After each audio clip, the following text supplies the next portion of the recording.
Right, hi everybody. So we're off on a bit of a stealth camp tonight. A bit of a change. I'm not hiking or I'm actually going on the mountain bike. As you can see, I've got the trailer set up on the mountain bike, and that's got all the equipment and everything I'm going to need for overnight. So I'm going to get on with it, and I've got no idea where I'm camping tonight. So we're going down what we know as the Chesterfield Canal. As you can see, that's the canal. And I'm just going to go down here until I find a spot to camp on. So I'll bring you back when I found one.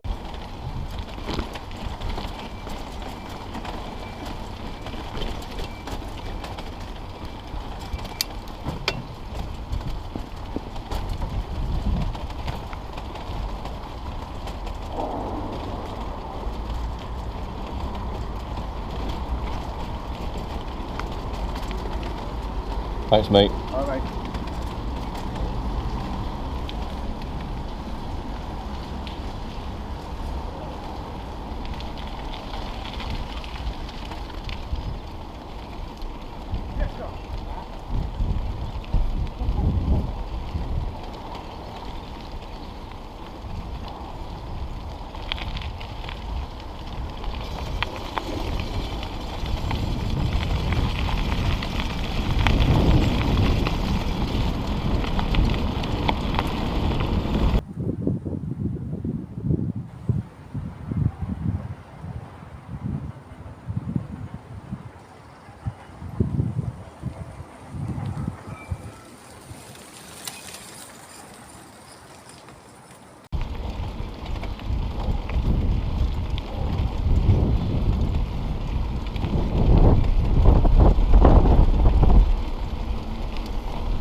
Everybody, so I've arrived at the campsite.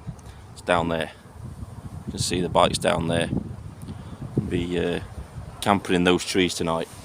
I'm waiting for it to go a little bit darker before I start setting up, because the path, the footpath, is just about 2 or 3 meters down from where I am, and there's a lot of dog walkers and joggers at this time of night. It should be going dark a bit, and it's not too bad up here where I can't put the tent up. I don't know if I'm just going to put the tent up tonight, because it's very, very windy, and I'm not sure the tarp is going to be there in the morning when I get it. But it's always an option. Might use the tarp just to cover the bike and the trailer and keep them camouflaged a little bit, rather than put it over my tent tonight. Because I've got the trailer, if it does rain in the night, all I've got to do is just pull the pegs out of the tent and just stuff it in the trailer underneath my rucksack, and just bugger off and sort it out when I get home. That's the beauty of having a trailer with you. You don't have to carry it back. You can just put it in any old hour and it doesn't matter. So that's what I'm going to be doing. So I'll bring you back when I'm putting the tent up in a bit. Right guys, change of plan. It was absolutely blowing a gale down there, and it ripped the tarp off, and it left me really exposed. It's not ripped the tarp, it's just ripped one of the guide ropes off. So rather than camp there where I'm exposed,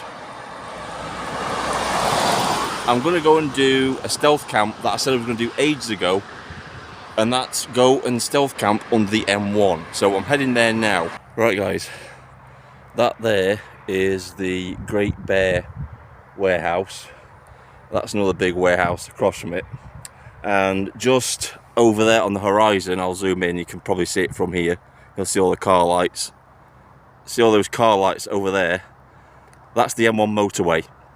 So that's where I'm going to be heading. And there's a little tunnel that goes underneath the M1 motorway, and that's where I'm going to be spending the night.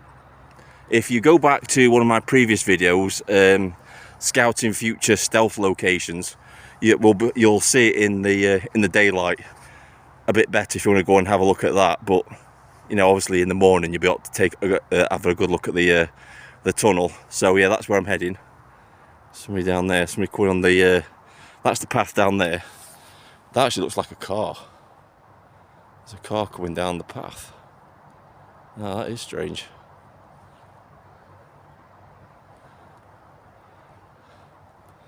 This could be interesting. Is that a police car?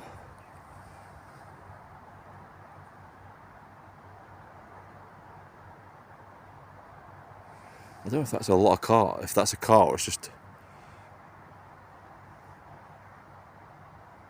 a lot of cyclists. It could be cyclists. We'll have a look when they come down. I'm not going to go up yet. And we'll see what they are. Yeah, it looks like it could be cyclists coming down the track. There's two of them there. We'll see what these are when they come down. Well, whoever it is, they look like a Christmas tree. Yeah, it's cyclists.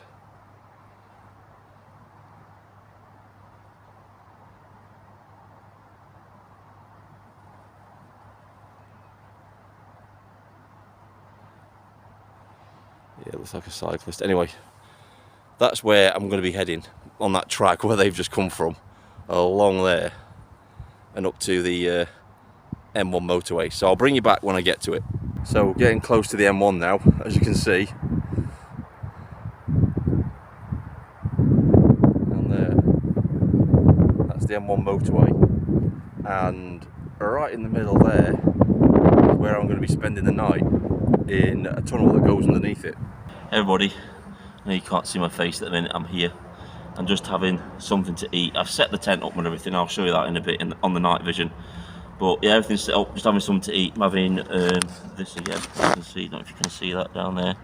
There it is, it's backwards, so it doesn't matter. So it's salmon and broccoli pasta again. So I'll bring you back on the night vision and show. So that's the M1 up there, as you can probably see. Turn my light off so you can see a bit better. That's the M1 up there, and I'm camped out in there. You probably remember this in here.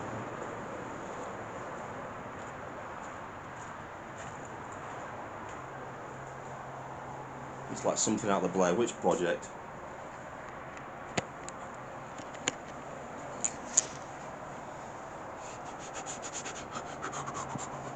We're gonna die out here. Yeah. So yeah, it looks something like set out of the Blair Witch Project in here, doesn't it? Like, yeah. I don't think I particularly want to be spending the night in here, but yeah. Nice and creepy.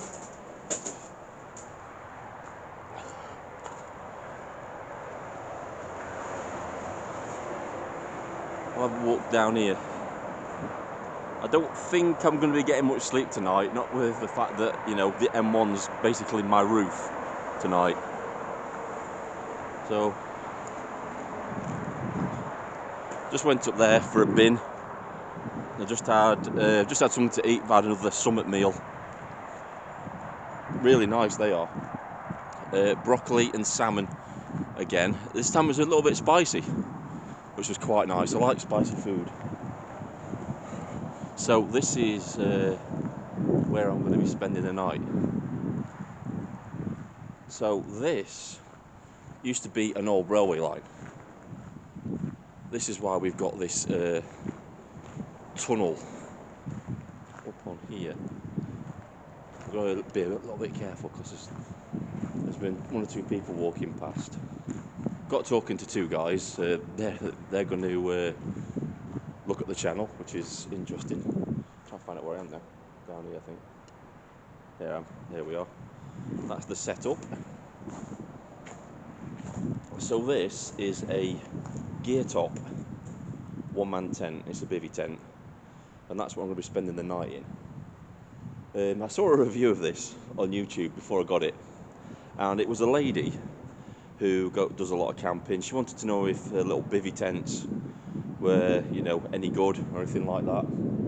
And her review was a little bit biased because it says on the tin, when you look at it on Amazon, it says that it's a one-man tent.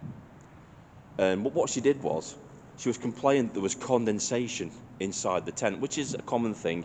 You get it with like single layer tents. It's just something you've got to put up with.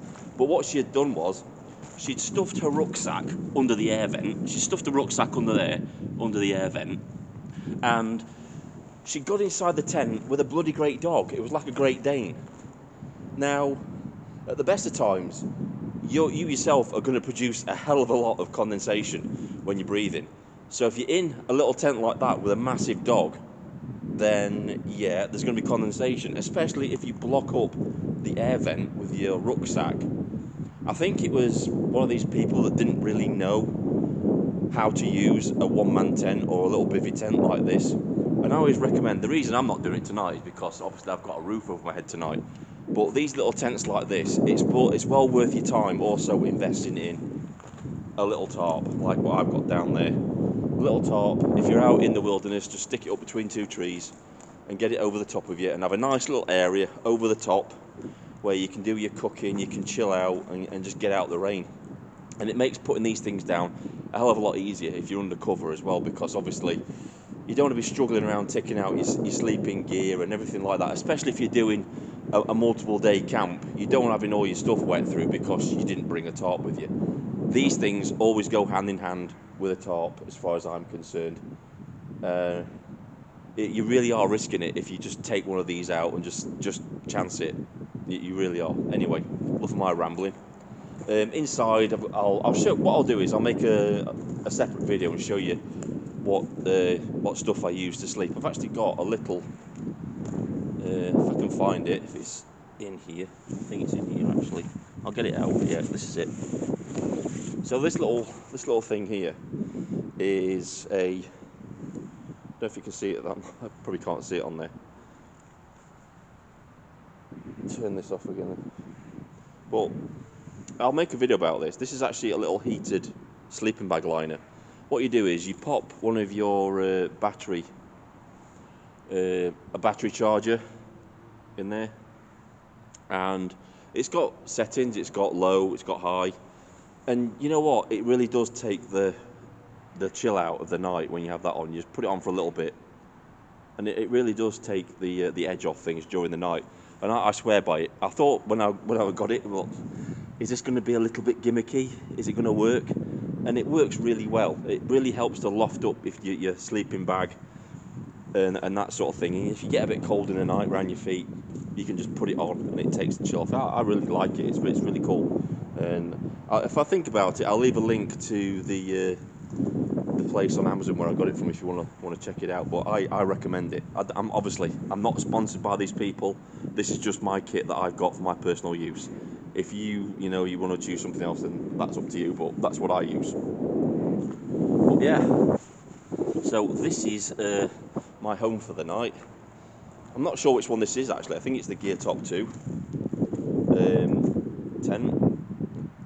I like this at the top. I like this how it's got some poles at the top to make it into like a little mini dome tent around your head. It's got a little it's got some poles at the bottom. And what I've done, because obviously it's concrete in here, I can't put any tent pegs in. It's just 2 rocks either side, guide rope wrapped around a stick to secure it, and that's what's keeping it taut. Same at the other side. 2 rocks either side, wrapped around a stick, pull tight. You don't need any tent pegs in the ground when you do it like that, and it's a really quick way of doing it as well. So let's have a look in here.